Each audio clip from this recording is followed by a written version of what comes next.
Hi, and welcome to St. John the Evangelist. Today is March 22nd. It is the fourth Sunday of Lent, and though we can't celebrate Mass together, I hope that you've had an opportunity either to stop in the church or perhaps to catch Mass on one of the many websites or television recordings that are available. I just want to remind you, parishioners of St. John's, that the church remains open each day from 8 o'clock in the morning till 6 o'clock in the evening. We do hope that you take advantage of visiting your spiritual home. Some things happening within the parish. First, a reminder that we have a team of parishioners who are going to be reaching out to those who are the sick and the homebound, always by phone at first, and perhaps if we can arrange for any particular needs or shopping that needs to be done, we want to come to the aid of those who especially are not able to be present or to visit, to go outside of their home, and who may be suffering some isolation or some loneliness. We do hope to stay in touch regularly. While I may not be recording every day, I hope at least a few times a week I will be online here with you so that you can catch up on what's happening with us, and we can let you know what we can be doing to move forward in this time of uncertainty. There are a number of daily masses available online. I know that St. Vincent Archabbey has one that you can reach through their website. There are the EWTN masses. Explore the options in your parish or on your internet, and you will find that there are daily masses as well as Sunday masses as well. Today's gospel is about seeing. It's a story of the man who is born blind and whom Jesus gives sight. And when we think of sight, it's important for us to look beyond just our physical sight, but to be able to see, even in the midst of crisis, that there can be a blessing that comes to us from an experience, a new way of looking at things. Maybe that's the best way to put it. I want to share with you a poem written by an Irish priest who is experiencing in his parish lockdown.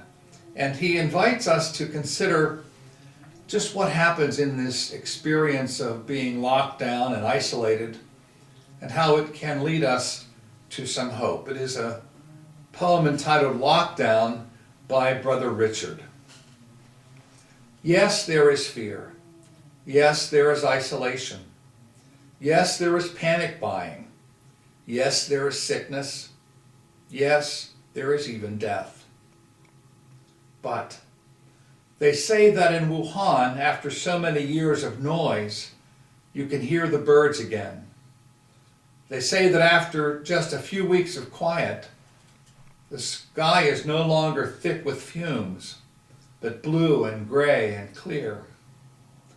They say that in the streets of Assisi, people are singing to each other across the empty squares, keeping their windows open so that those who are alone may hear the sounds of family around them.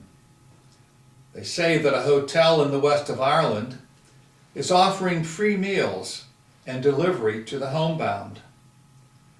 Today, a young woman I know is busy spreading flyers with her phone number throughout her neighborhood so that the elders may have someone to call on. In the world today, churches, synagogues, mosques, and temples are preparing to welcome and shelter the homeless, the sick, and the weary. All over the world, people are slowing down and reflecting. All over the world, people are looking at their neighbors in a new way.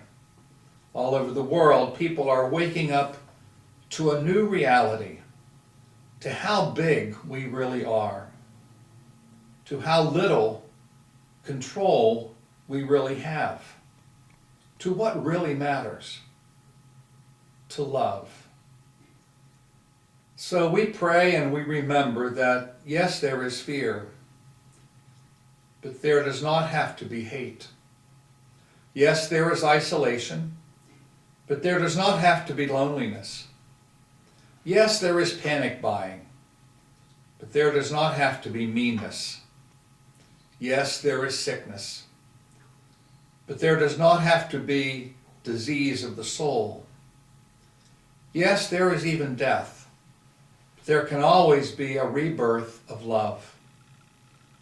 Wake to the choices you make as to how you live now.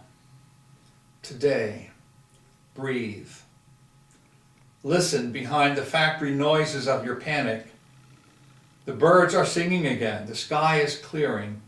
Spring is coming. And we are always encompassed by love. Open the windows of your soul, and though you may not be able to touch across the empty square, sing. These words by Brother Richard are inspiring to us and remind us of the invitation that we have to a new way of looking at the world and to becoming better through the experience that lay ahead.